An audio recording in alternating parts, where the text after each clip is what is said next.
असा कसा निर्णय आला?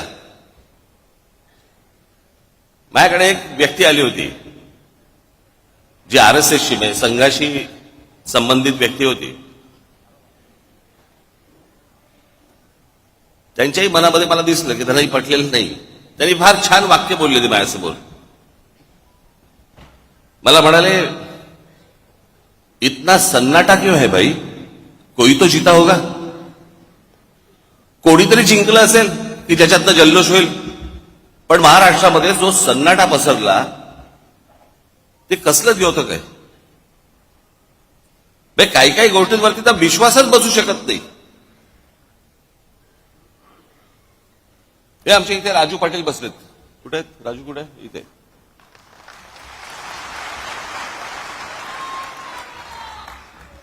त्यांचं एक गाव आहे, गाव पाटलांचंच गाव म्हणजे तिकडे त्यांनाच मतदान होतं. साधारणपणे किती 1200 लोकांचं गाव आहे ना, 1400 लोकांचं गाव आहे. या 1400 लोकांच्या गावामध्ये राजू पाटलांना किती मतं पडली असतील? अख्खं सगळं मतदान दरवेळेला त्यांना मतदान होतं. पहिल्यांदा त्यांचे भाऊ उभे होते त्यावेळेला त्यांना मतदान झालं, ते उभे होते त्यावेळेला मतदान झालं, ज्यावेळेला ते खासदारकीला होते त्यावेळेला मतदान झालं, सगळीकडं. त्या गावातलं किती मतदान झालं असेल राजू पाटलांना? किती मतं पडली असतील? एक पण नाही.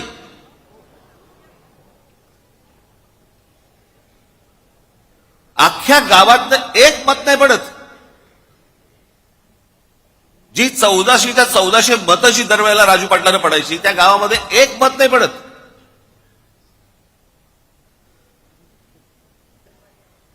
आपल्यातला एक मराठवाड्यामधला आपला एक पदाधिकारी आहे जो तिथे नगरसेवक आहे.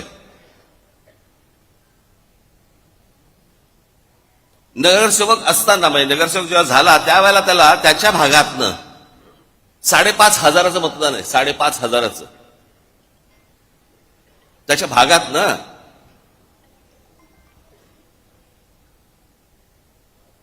आत्ता तो विधानसभेला उभा होता. त्याला त्याच्या वॉर्डामध्ये नगरसेवक पदासाठी म्हणून त्याला 5,500 मतदान झालं होतं. आत्ता विधानसभेच्या वेळेला त्याला किती मतदान झालं असेल? विधानसभा 2,500.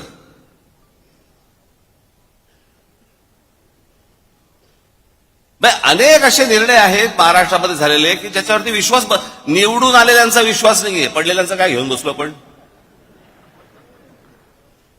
रोज रात्री बायकोला सांगता चिमटा काढ.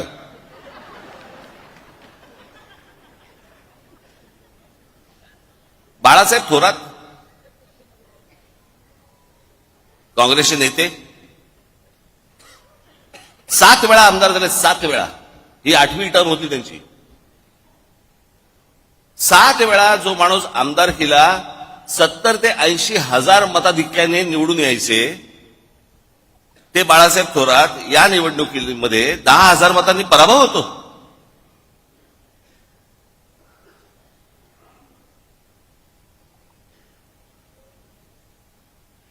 उद्या अनेक लोक बोलतील की राज ठाकरेंचा पराभव झाला म्हणून त्याच्यामुळे ते हे बोलतायत. मी काय बोलतोय? अख्खा महाराष्ट्र बोलतोय.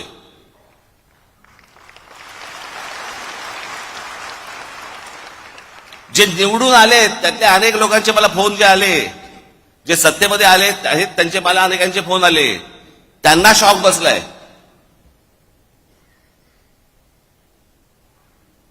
अहो 4-5 जागा येतील. म्हणजे कसं आहे, भारतीय जनता पक्षाला 132 काय जागा मिळाल्या वगैरे वगैरे. चला ठीक आहे.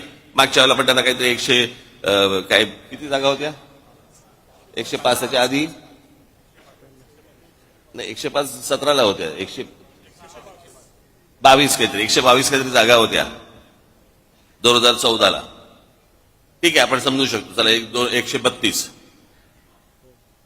अजित पवार 42.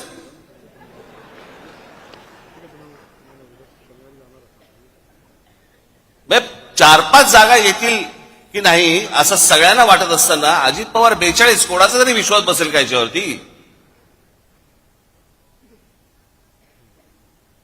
आणि जे इतकी वर्ष या महाराष्ट्रामध्ये राजकारण करत आले, ज्यांच्या जीवावरती हे अजित पवार, भुजबळ सगळेजण मोठे झाले, त्या शरद पवारांना 10 जागा मिळतात. मग हे न समजण्याच्या पलीकडची गोष्ट आहे, न समजण्याच्या पलीकडची. गेल्या 4 महिन्यापूर्वी लोकसभा झाली. त्या लोकसभेला सर्वात जास्ती ज्यांचे कोणाचे खासदार निवडून आले असतील तर ते काँग्रेसचे निवडून आले. त्यांचे 13 खासदार निवडून आले काँग्रेसचे. बरोबर बोलतोय? एका खासदाराच्या खाली किती आमदार येतात? साधारणपणे 5 ते 6 आमदार येतात. 6 आमदार येतात. बरोबर आहे? सर्वसाधारणपणे किती आमदार यायला पाहिजे होते काँग्रेसचे? सगळे 6च्या 6 नाही पकडलं, पण एखाद्या मतदारसंघामध्ये 6च्या ऐवजी समजा 4 आलेत, 3 आलेत, काहीतरी त्यांचे 15 आमदार येतात.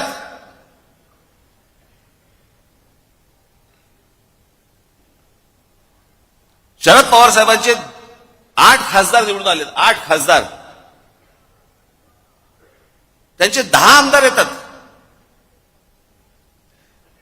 आणि लोकसभेला ज्या अजित पवारांचा 1 खासदार निवडून आलाय तिथे 42 आमदार येतात.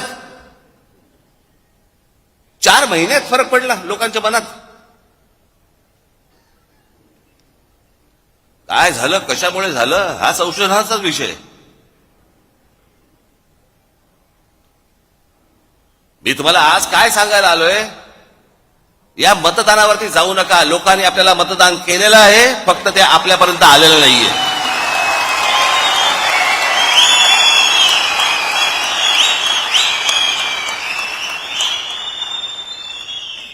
तुम्ही असं कुठेही मनामध्ये धरू नका की लोकांनी आपल्याला मतदान केलं नाही. लोकांनी मतदान केलं, पण ते केलेलं मतदान कुठेतरी गायब झालं.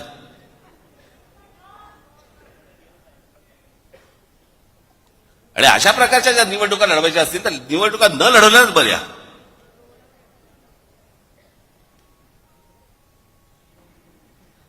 अर्थात ही पण गोष्ट निघून जाईल. कोणी कुठच्या गोष्टीचा अमरपट्टा घेऊन आलेला नसतो. अशा गोष्टी होत असतात.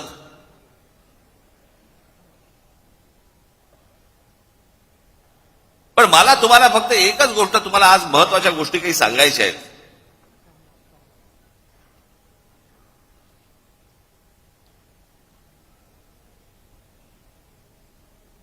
की ज्या गोष्टी तुम्हाला पक्षाने आजपर्यंत ज्या तुम्हाला सांगितल्या, ज्या आजपर्यंत पक्षाने ज्या गोष्टी केल्या, जी आंदोलनं केली, ज्या गोष्टींचे निर्णय लागले, या गोष्टी कुठेतरी तुम्ही पण सतत लोकांसमोर मांडत राहिले पाहिजेत.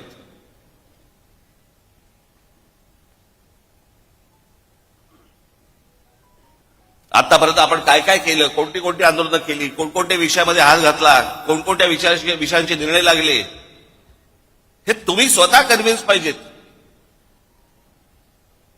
तुम्हाला 4 लोकांनी प्रश्न विचारल्यावरती भांबावून जाणं हे काय, हे चांगलं लक्षण नव्हे.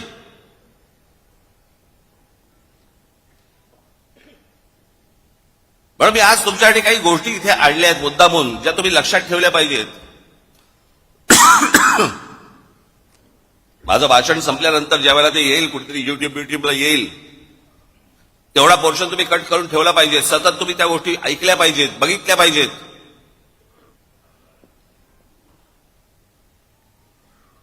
आणि हा जाणीवपूर्वक केलेला प्रचार असतो, जाणीवपूर्वक केलेला प्रसार असतो. तिथे जर तुम्ही खमके नसाल, तुम्ही जर खंबीर नसाल, तुम्ही उत्तर काय देणार आहात? आणि हे जाणून बुजून सगळे, कारण कसं आहे, हल्ली काही अनेक पत्रकार जे आहेत हे अनेक पक्षांच्या दावणीलाच बांधले गेलेले आहेत. अनेक चांगले पत्रकार देखील आहेतच, पण अनेक पत्रकार गेलेले आहेत. ते ह्या सगळ्या गोष्टी लिहित असतात, सांगत असतात, चॅनलमधनं पसरवत असतात, वर्तमानपत्रात देत असतात, सगळ्या गोष्टी चालू असतात, सोशल मीडियावरती देत असतात. आणि मग तुम्हाला ते भणभणून टाकतात. त्यातला सगळ्यात महत्वाचा भाग कुठला? 3 विषय आहेत. 3 विषय मला मुद्दा म्हणून तुमच्या समोर मांडायचे आहेत आज. एक म्हणजे राज ठाकरे भूमिका बदलतात. मी ज्यावेळेला माझ्या काही पदाधिकाऱ्यांची, इतर सगळ्या लोकांची ज्यावेळेला मी बोललो त्यांच्याशी, मी म्हटलं तुम्हाला तरी माहिती आहेत का, म्हटलं भूमिका बदलणं म्हणजे कशाला म्हणतात?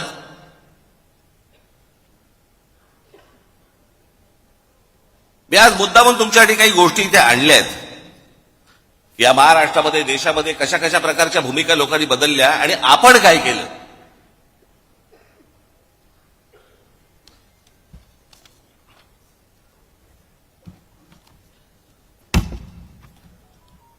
थोडा मागे जातो, नंतर मध्यात परत येतो. मी काय सांगतोय तुम्ही नीट ऐका. या देशाला ज्या वेळेला स्वातंत्र्य मिळालं, त्या स्वातंत्र्य मिळाल्यानंतर पहिली निवडणूक या देशामधली ही 1952 साली झाली. आणि ह्या 52 साली ज्या वेळेला ही निवडणूक झाली, त्यावेळेला नुकताच राष्ट्रीय स्वयंसेवक संघाचा म्हणून त्यांचा एक पॉलिटिकल विंग ही जन्माला आली, तिचं नाव जनसंघ.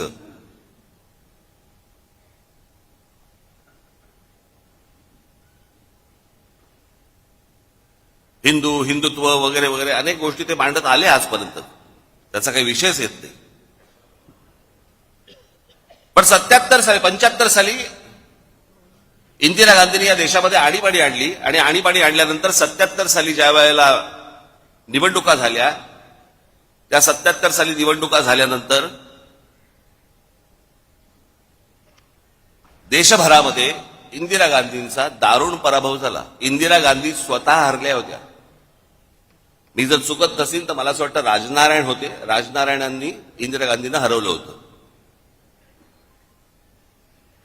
आणि मग जनता पक्ष नावाची, जनता पार्टी नावाची एक पार्टी उभी राहिली. त्याच्यामध्ये अनेक पक्ष होते. ज्या अनेक पक्षांपैकी एक जनसंघ देखील होता. 1980 साली त्यांच्यातल्या सगळ्या भांडणांमुळे 1980 साली परत निवडणुका झाल्या आणि इंदिरा गांधी परत विजयी झाल्या. त्यावेळेला हा जो जनसंघ होता, या जनसंघाची भारतीय जनता पार्टी झाली. ते जे जनता पार्टीतनं जे बाहेर पडले होते, ती भारतीय ती दुसरी जनता पार्टी होती. या जनसंघाने तेच नाव घेतलं आणि भारतीय जनता पार्टी म्हणून केलं. हा आत्ता भारतीय जनता पक्षाचा जो झेंडा दिसतोय, तो झेंडा बदलला झेंडा. आणि जनता पार्टीचा जो झेंडा होता, जो आडवा होता, भगवा आणि हिरवा, तो यांनी उभा केला.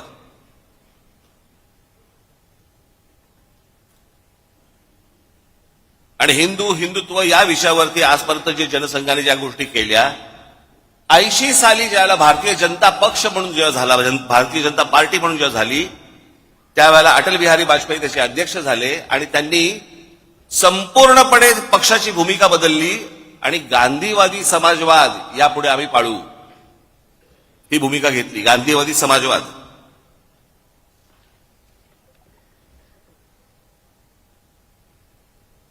मग 84ला इंदिराजी गेल्या, इंदिराजी नंतर मग परत धक्के. आता ह्याच दरम्यान 77ला निवडणूक झाली, 78ला परत एक निवडणूक झाली. त्याच्यामध्ये शरद पवारांचं पुलोद आलं. शरद पवार मुख्यमंत्री झाले. ते आहे ना ते वसंतदादा पाटलांच्या पाठीत खंजीर खुपसून वगैरे ते सगळं प्रकरण. आणि ज्या वेळेला शरद पवारांनी ज्या वेळेला पुलोद स्थापन केली, त्यावेळेला हाच जनसंघ, त्याला भारतीय जनता पार्टी झालेली नव्हती, हा जनसंघ पुलोदमध्ये शरद पवारांबरोबर होता.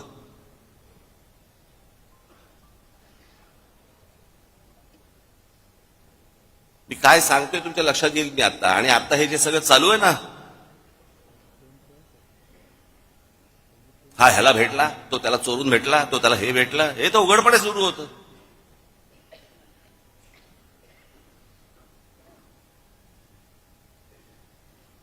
त्याच 78ला म्हणजे मुळात 77-75 पासून शिवसेनेने काँग्रेसच्या आणीबाणीला पाठिंबा दिला होता. 80ची निवडणूक ही शिवसेनेने एकही जागा लढवली नव्हती, परंतु काँग्रेस आणि शिवसेना यांची युती होती.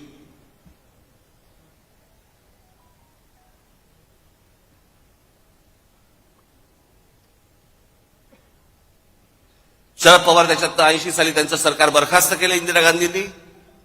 6 वर्ष काही नव्हते. 84ची एक निवडणूक झाली.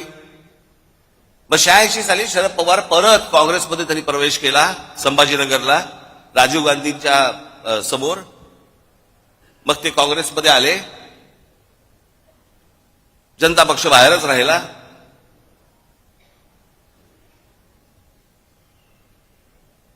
मग मराठीच्या प्रश्नावरती मुंबई महानगरपालिका शिवसेनेच्या हातामध्ये आली. 86 ची निवडणूक झाली. 86 पर्यंत अटल बिहारी वाजपेयी हे भारतीय जनता पार्टीचे अध्यक्ष होते.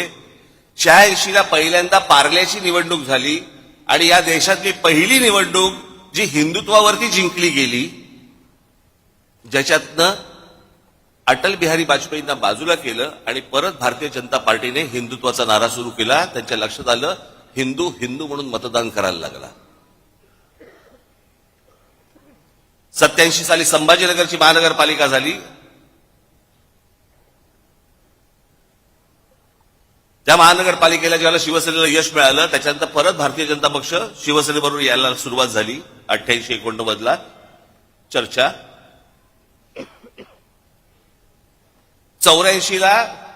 1984 ला शिवसेना भारतीय जनता पक्ष युती झाली होती आणि शिवसेनेचे 2 खासदारकीचे उमेदवार हे कमळावरती उभे होते, मनोहर जोशी आणि वामनराव महाडिक.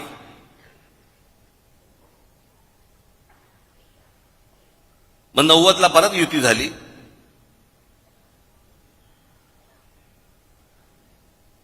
ला परत शरद पवार मुख्यमंत्री झाले. मग 95 ला परत भारतीय जनता पक्ष शिवसेना युती झाली. युतीतलं सरकार आलं. 99 ला परत तीच काँग्रेस सोडून शरद पवार बाहेर पडले आणि 99चे रिझल्ट लागल्यावरती 2 महिन्यात एक दीड महिन्यामध्ये शरद पवार त्यांची काय राष्ट्रवादी काँग्रेस आणि काँग्रेस परत युती झाली. ज्या काँग्रेसला शिव्या घालून ते बाहेर पडले होते त्यांच्याच बरोबर दीड महिन्यात युती झाली. हे मी तुम्हाला का सांगतोय? या सगळ्यांनी आपापसात प्रत्येकाच्या स्वार्थासाठी सगळ्यांनी आपापल्या भूमिका बदलल्या. इथे मी कोणत्या स्वार्थासाठी भूमिका बदलली हो?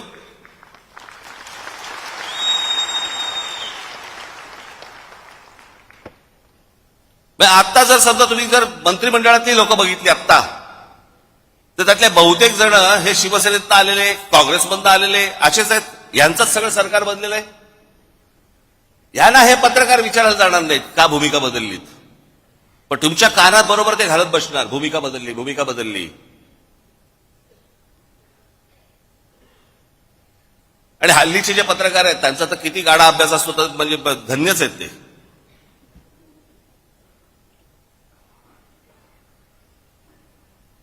आजचा दिवस ढकलायचा तर काही का बातमी टाकेना. आणि आता तर काय सगळे प्रत्येक पक्षाच्या एक कल्लीच सगळे गोष्टी सुरू आहे. आता काल त्या कुंभमध्ये आहे, किती लोक गेली अजून आकडा येत नाहीये. ज्या प्रकारे इतर पक्षांचं कोणाचं असतं आणि काय झालं असतं, तर काय तमाशा केला असता चॅनलवाल्यांनी. आता काय नाही, सगळं चालू आहे, दाखवत आहेत बातम्या फक्त.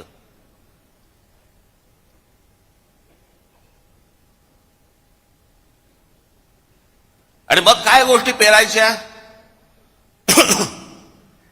की राज ठाकरेंनी पहिल्यांदा नरेंद्र मोदींना पाठिंबा दिला, मग त्यांच्या ते विरोधात बोलायला लागले आणि मग परत त्यांनी सपोर्ट केला. का केला? कारण त्यांच्या मागे ईडी लावली, माझ्या मागे ईडी लावली.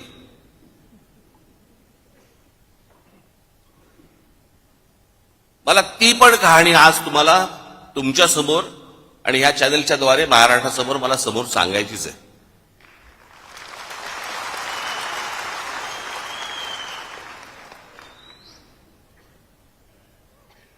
मी जे आता तुम्हाला जे सांगणार आहे,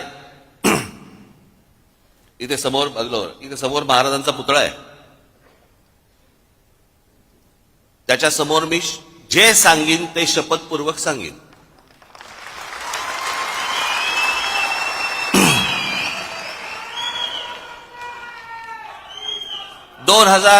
साधारणपणे आता 2005 ची वगैरे गोष्ट असेल.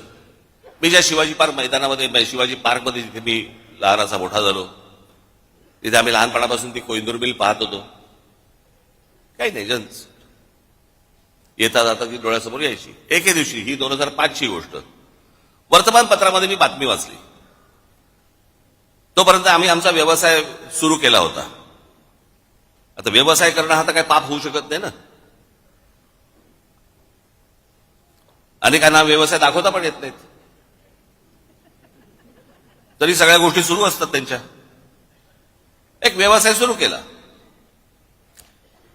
वर्तमानपत्र सकाळी वाचत असताना वर्तमानपत्रामध्ये एक बातमी दिसली मला. एनटीएससीच्या सगळ्या मिल्स, एनटीएससीच्या केंद्र सरकारने सुप्रीम कोर्टाने निर्णय दिलाय की या एनटीएससीच्या मिल्स काढा आणि जे काही कामगारांचे इतक्या वर्षांचे पगार होते ते देऊन टाका. आपली बातमी वाचत होतो. बातम्या वाचता वाचता त्या सगळ्या मेलमध्ये एक कोहिनूर मिल होती. म्हणून मी आमचे जे पार्टनर होते त्यांना मी फोन केला. म्हटलं अरे असं असं समोर काहीतरी येते कोहिनूर मिलचं. त्यांनी मला सांगितलं पण हे ते प्रकरण खूप मोठं आहे. म्हटलं हो मला मान्य, मला खूप मोठं आहे. काय आहे एकदा चेक तर करू. म्हणून आमचे एक दुसरे सहकारी होते त्यांना मी फोन केला, त्यांना बोलून घेतलं. म्हटलं जरा बसून बघा काय होतंय. मग त्यांनी सगळी आकडेवारी केली वगैरे वगैरे. ते बोलले आपण टेंडर भरून टाकू. पण त्यांनी ते सगळं गणित बिणित केलं, टेंडर भरून टाकलं. एके दिवशी त्या माझ्या सहकार्याचा म्हणजे पार्टनर होते त्यांचा घाबरत घाबरत फोन आला सकाळी. म्हणाले काय. म्हटलं काय रे काय झालं एवढं काय घाबर. नाही ते टेंडर लागलं. म्हटलं मग घाबरतो कशाला. नाही नाही ते काहीतरी काय 400-500 कोटीचं काहीतरी ते टेंडर होतं काहीतरी द्यायचं. आणायचे कुठून. थोडक्यात माझी जरा थोडीशी जमीन पायाखालची सरकली होती. तर म्हटलं काय करायचं, दाखवायला तर नको. मग आमच्या एका दुसऱ्या मित्राला सांगितलं. मग त्यांनी ते आयलँड एफएस नावाची एक कंपनी होती, त्या आयलँड एफएस कंपनीशी ते बोलले. आणि ती कंपनी बोलली की बाबा आम्ही पैसे भरायला तयार आहोत, तुमच्याबरोबर यायला तयार आहोत. म्हणून सगळे पैसे जेवढे असतात ते सगळे त्या कंपनीने भरले. आम्ही त्याच्यामध्ये पार्टनर होतो. 7-8 जण होतो आम्ही.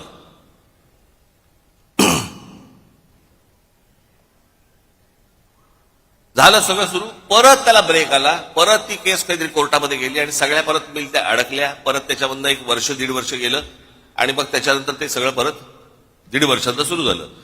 त्या दरम्यान मी आमच्या सहकार्यात म्हटलं बाबा हे पांढरा हत्ती हा आपल्याला झेपायचा नाही, आपण यातनं बाहेर पडू. मग माझ्याबरोबरचे अनेक जे काही माझे पार्टनर जे होते ते बोलले की आपण नाही आपल्याला हे झेपणं नाही, काम नाही आपलं, आपण आपल्याला बाहेर पडू. म्हणून आम्ही आमचा स्टेक घेऊन बाहेर पडलो. आमचा स्टेक त्याला दिला आणि त्याचे पैसे घेऊन आम्ही बाहेर पडलो. ही गोष्ट आहे 2000 मला असं वाटतं 8ची. त्याच्यानंतर आमचा विषय संपला. ज्या दिवशी मला ती ईडीची नोटीस आली, मला प्रश्न पडला कसली ईडीची नोटीस, काय आहे काय. मग आम्ही जेव्हा बघितलं त्यात विषय होता कोहिनूरचा. म्हटलं आपला काय संबंध याच्याशी आता.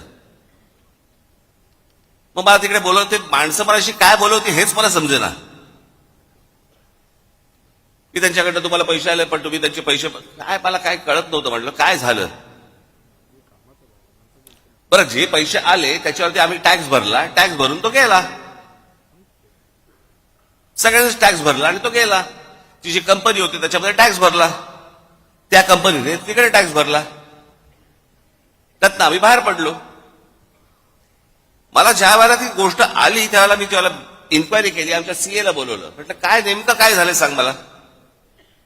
तो बोलला तुमच्यातला एक जो पार्टनर आहे, तुम्ही जो टॅक्स भरलात त्या कंपनीत, त्या पार्टनरने तो टॅक्स इन्कम टॅक्सला भरलाच नाही, तो ते पैसे तुमचे बाहेरच्या बाहेर वापरले.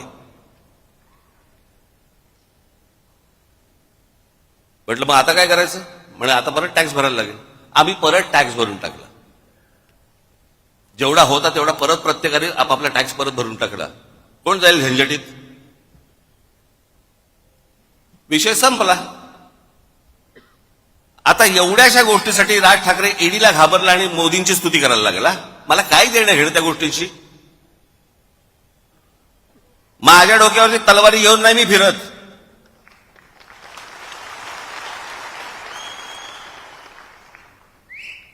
हे बाकीच्यांसारखं नाहीये. 6 दिवस अगोदर मोदी म्हणतात 70,000 कोटीचा भ्रष्टाचार केलेला ना आम्ही 8 मध्ये टाकू. आम्हाला माहित होतं की ते मंत्रिमंडळात टाकणार आहेत.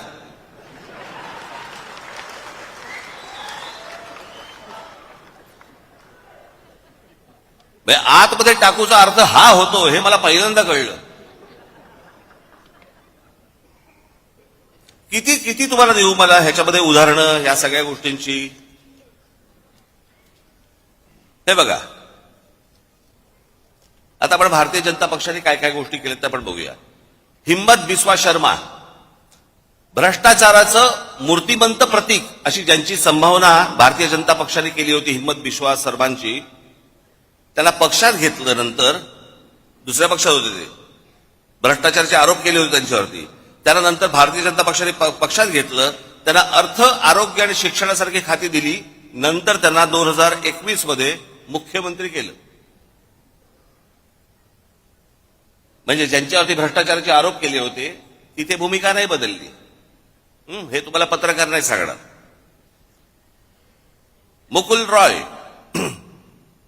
पूर्व भारतात सरदारा नावाच्या समूहाने लोकांना भरमसाठ रिटर्न्स देतो म्हणून पैसे गोळा केले आणि त्यांचे पैसे बुडवले. या घोटाळ्याचे शिल्पकार मुकुल रॉय, हे मुकुल रॉय होते असा भाजपाचा आजचा आरोप होता. 1917 मध्ये भाजपने मुकुल रॉयना पक्षात घेतलं. BS येडियुरप्पा, खाण घोटाळ्या प्रकरणी भाजपने त्यांना दूर सारलं, पण पक्ष सत्तेत येत नाही हे पाहून पुन्हा पक्षात घेतलं आणि 2019 ते 21 त्यांना मुख्यमंत्री केलं. अजित पवारांचं तर मी तुम्हाला सांगितलं. अशोक चव्हाण, आदर्श घोटाळा, त्यांनी काँग्रेस पक्ष सोडायच्या आधी संसदेत आदर्श घोटाळ्यातील त्यांच्या सहभागावरून भाजपच्या खासदारांनी आरोप केले. पुढे 8 दिवसात ते भाजपमध्ये आले आणि लगेचच त्यांना राज्यसभेवरती खासदार म्हणून पाठवलं. भूमिका नाही बदलली. फारुख अब्दुल्ला यांनी काश्मीरमधल्या 370 कलमाला विरोध करणाऱ्या भाजपसोबत, भाजपचा 370 कलमाला विरोध होता सुरुवातीपासून, त्यांचा विरोध होता की ते असू नये म्हणून, आणि फारुख अब्दुल्लांचा विरोध होता ते काढू नये म्हणून. काश्मीरमधल्या 370 कलमाला विरोध करणाऱ्या भाजपसोबत 1999 त्यांच्या एनडीएचे घटक बनले फारुख अब्दुल्ला, आणि ओमर अब्दुल्ला परराष्ट्र राज्यमंत्री बनले. याच ओमर अब्दुल्लांच्या नंतर नॅशनल कॉन्फरन्सने 2009 मध्ये काँग्रेसबरोबर युती केली. भूमिका नाही बदलली. भाजपमध्ये आले, भाजपने भूमिका बदलली. हे तुम्हाला कोण सांगणार नाहीत. म्हणून मी तुम्हाला, राजकारणामध्ये आहात तुम्ही, तुम्हाला हे सगळे संदर्भ तुम्हाला लक्षात असले पाहिजेत, तुम्हाला माहिती असली पाहिजे. ज्या वेळेला हे लोक येऊन समोर ज्यावेळेला तुमच्याशी बोलतात आणि ज्यावेळेला त्याला सांगतात, आणि ही असली गोष्टी ज्यावेळेला अफवा पसरवायला लागतात, त्यावेळेला तुम्ही तयार पाहिजेत.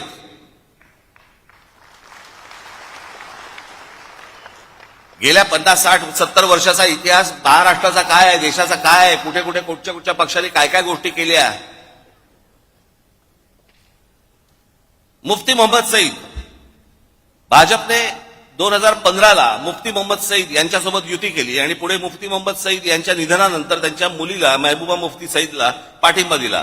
म्हणजे ज्यांचा 370 कलमाला विरोध होता काढू नये म्हणून, ते मुफ्ती मोहम्मद सईद.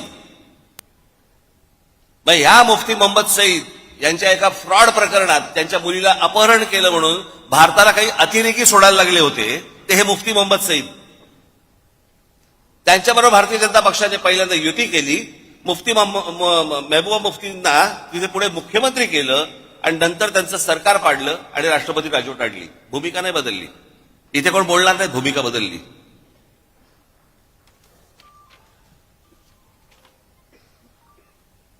आता महाराष्ट्र देऊ. राधाकृष्ण विखे पाटील, आधी काँग्रेसमध्ये, मग विरोधी पक्षनेते होते. पुढे 2022 ते 24 काळात महसूल मंत्री आणि सध्या जलसंपदा मंत्री भाजपमध्ये. हर्षवर्धन पाटील, आधी काँग्रेसमध्ये होते, मग ते भाजपमध्ये आले. हर्षवर्धन पाटील भाजपमध्ये आले तेव्हा म्हणाले होते आता शांत झोप लागते. हे हर्षवर्धन पाटील बोलले होते. सगळ्याचे व्हिडिओज आहेत, सगळ्या गोष्टी तुम्ही बघू शकता. नारायण राणे, गणेश नाईक, बबनराव पाचपुते, विजयसिंग मोहिते पाटील, पदमसिंग पाटील, किरीट सोमय्याने ते केवढे आरोप केले होते, अनेक लोकांवरती आरोप केले विरोधी पक्षांमधल्या. आज ज्यांच्यावरती आरोप केलेत ना ते सगळे आज मंत्रिमंडळात आहेत किंवा भारतीय जनता पक्षासोबत आहेत. त्यांना नाही कोणी विचारत जात की भूमिका बदलली का काय बदललं. हे जाणून बुजून तुमच्या कानी लागतात, जाणून बुजून तुम्हाला बदनाम करण्यासाठी म्हणून या गोष्टी सगळ्या पसरल्या जातात. शिवसेनेचा ज्यावेळेला जन्म झाला 1966 साली, त्याच्यानंतर पहिली जी निवडणूक लढवली ती प्रजा समाजवादी पक्षाबरोबर लढवली. त्या निवडणुकीनंतर मुस्लिम लीग बरोबर युती पण केली होती. त्याच्यानंतर 77-75ला काँग्रेसला पाठिंबाही दिला होता. 80 साली युती पण केली होती. नंतर भारतीय जनता पक्षाबरोबर त्या वेळेची जी काय परिस्थिती असेल त्याप्रमाणे विरोधी पक्ष कोण निर्णय घेत असतात, यांनी घेतले असेल, त्या वेळेला परिस्थिती बदलली असेल. पण त्यांची ती बदललेली परिस्थिती साला हे ह्यांचं बरं आहे, ह्यांनी केलं की प्रेम, आम्ही केला की बलात्कार.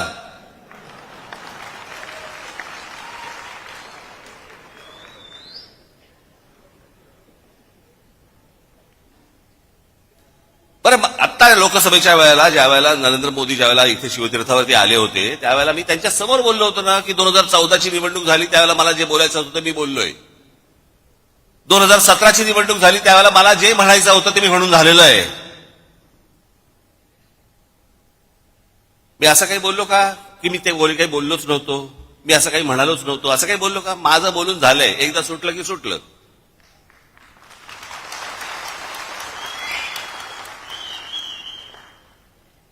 आणि जे बोललो होतो त्या सगळ्या गोष्टींना आधार होते.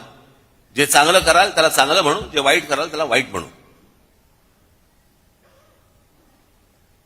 ह्या सगळ्या गोष्टी ज्या तुमच्यासमोर आणल्या, हे कृपाशंकर सिंग, बबनराव पाचपुते, अजित पवार, हे सगळे देवेंद्र फडणवीसांनी किती लोकांवरती आरोप केले आतापर्यंत? भ्रष्टाचाराचे किती लोकांच्या बरोबर आरोप केले? कित्येक लोकांवरती जे तुम्हाला आता त्यांच्याबरोबर मंत्रिमंडळात दिसतील. कित्येक लोक तर आता देवदर्शनाला जातात, पूजा करतात, देव पाण्यात ठेवतात की फडणवीस किंवा किरीट सोमय्या कोणीतरी आमच्यावरती आरोप करा. चला, आरोप केल्यावर आतमध्ये जाता येतं.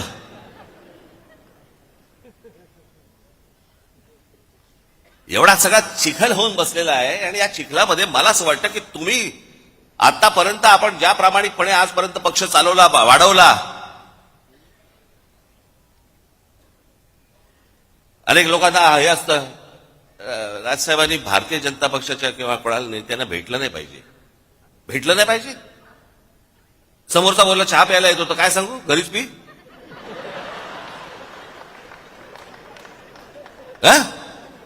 तुम्ही काय वेगळं सांगाल?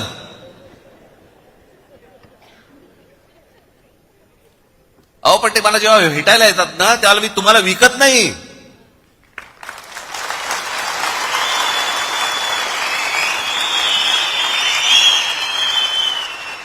आणि माझा मराठीचा बाणा देखील मी बोथट करत नाही.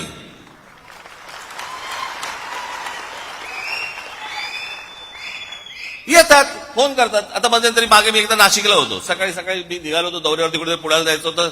7 वाजता गाडीत बसलो, समोरून चंद्रकांत पाटील आले. नमस्कार काय म्हणताय बरं म्हटलं. मुंबईत आलो की येतो चहा प्यायला. ही परिस्थिती तुमच्यावरती आली, काय कराल सांगा?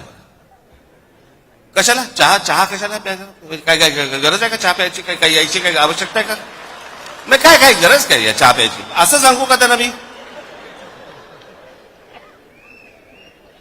अरे, एक माणूस स्वतःहून सांगतो जरा चहा प्यायला येतो तर ये म्हणणार ना, अजून काय म्हणणार? एकदा चंद्रकांत पाटील मला भेटायला आले. बरं, हे काय करतात परत? ह्यातला प्रॉब्लेम काय आहे? हे बाहेर मग पत्रकार येतात, तिथे जाऊन हे काय बोलतात माहित नाही. आज काहीतरी वेगळंच असतं. बरेच दिवस झाले आपण भेटलो नाही, मागे एकदा लग्नात आपलं फक्त भेटणं एवढंच काहीतरी असतं. एकदा चंद्रकांत पाटील माझ्याकडे आले. त्याच वेळेला ते जेव्हा मला नाशिकला बोलले त्यावेळेला मुंबईत आलो की घरी भेटायला येतो. हे मला अजूनपर्यंत कळलेलं नाही. ते माझ्याशी चर्चा करून काय चहा बी खाणं पिणं सगळं झाल्यावरती बाहेर पडले. पत्रकारांनी विचारलं काय झालं, तर आपण काय सांगू, काही नाही, सहज सदिच्छा भेट होती म्हणून सहज भेटायला आलो. बरं, पत्रकारांचाही प्रॉब्लेम असतो त्यांना वाटतं कशात तरी असणारच, काहीतरी असणार, त्याशिवाय काय होणार नाहीये. बाई आणि बुवा एकत्र भेटले की काहीतरी लफडत असलं पाहिजे, ह्याला काही दुसरं काय. अरे नॉर्मल पण भेटू शकतात की नाही, बोलू शकतात की नाही, एखादा पुरुष स्त्री एखादे नॉर्मल बोलू शकतात, गप्पा मारू शकतात. तसं यांचं असतं. हल्ली इथं तेच चाललंय. पूर्वी तर माझ्या राजकारण इतकं सुंदर छान होतं, सगळेजण एकमेकांना भेटायचे. पक्षाचा विरोध, पक्षाची धोरणं याच्यामध्ये कधी कॉम्प्रोमाइज व्हायचं नाही, पण म्हणून काहीतरी अगदी वैर घेतल्यासारखे वगैरे असं काही नव्हतं पूर्वी. आताही खरं तसं नाहीये. काल आपण शपथ भेटतात मला पण ते कळलेलं नाही, पण बाहेर चंद्रकांत पाटील बाहेर पडले माझ्या घरात. काय केलं असेल त्यांनी पत्रकारांसमोर मला आजपर्यंत कळलेलं नाही. त्यांना प्रश्न विचारला, पाटील साहेब एक तासभर तुम्ही आतमध्ये होतात, काय चर्चा झाली. मला ह्याचा अर्थ नाही कळला. म्हणजे मला त्यांनी कडेवर घेतला होता का काय, ह्याचा अर्थ काय होता हेच मला अजूनपर्यंत कळलं नाही. हे म्हणजे काय.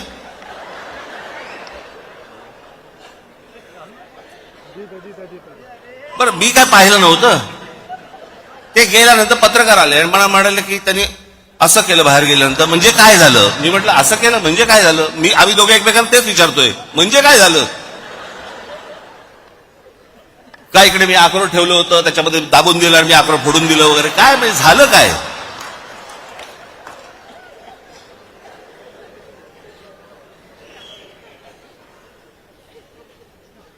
एक गोष्ट तुम्ही लक्षात ठेवा, हे कोण भेटायला आले बिले वगैरे वगैरे, पक्षाची भूमिका आणि तुमचं प्रेम यांच्यासमोर लाचार ठेवणार नाही.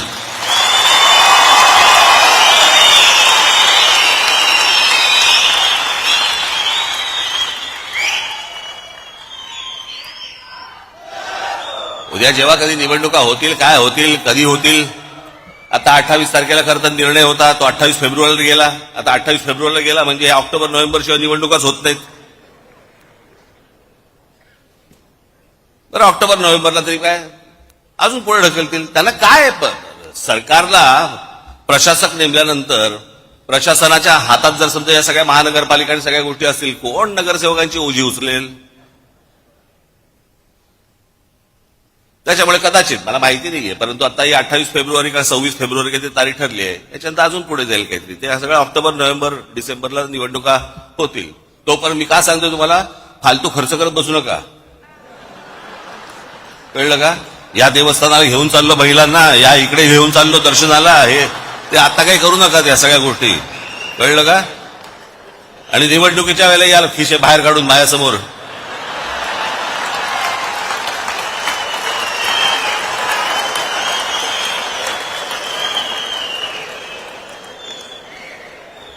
जरा सांभाळून, जरा काय आजूबाजूला चाललंय जरा एकदा बघा बरं का.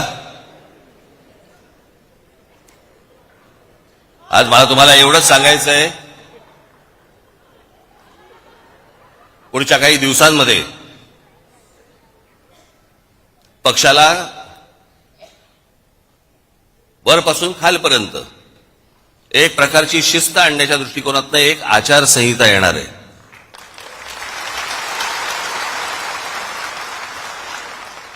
जी गोष्ट मी माझ्या विभागाध्यक्षाशी बोलीन तीच माझ्या शाखाध्यक्षाला पण कळली पाहिजे, तीच माझ्या महाराष्ट्र सैनिकाला पण कळली पाहिजे की काय नेमकं चालू आहे ते.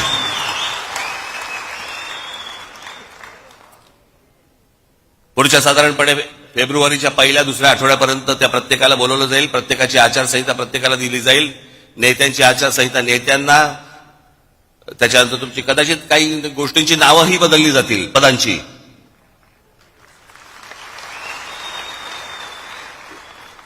तर ते हळूहळू टप्प्याटप्प्याने त्या गोष्टी मी तुमच्यासमोर मांडीन. परंतु मी एक गोष्ट सांगतो तुम्हाला, मी लहानपणापासून अनेक पराभव पाहिलेत, अनेक विजय देखील पाहिलेत. पराभवाने मी कधी खचलो नाही आणि विजयाने कधी हुरळून गेलो नाही.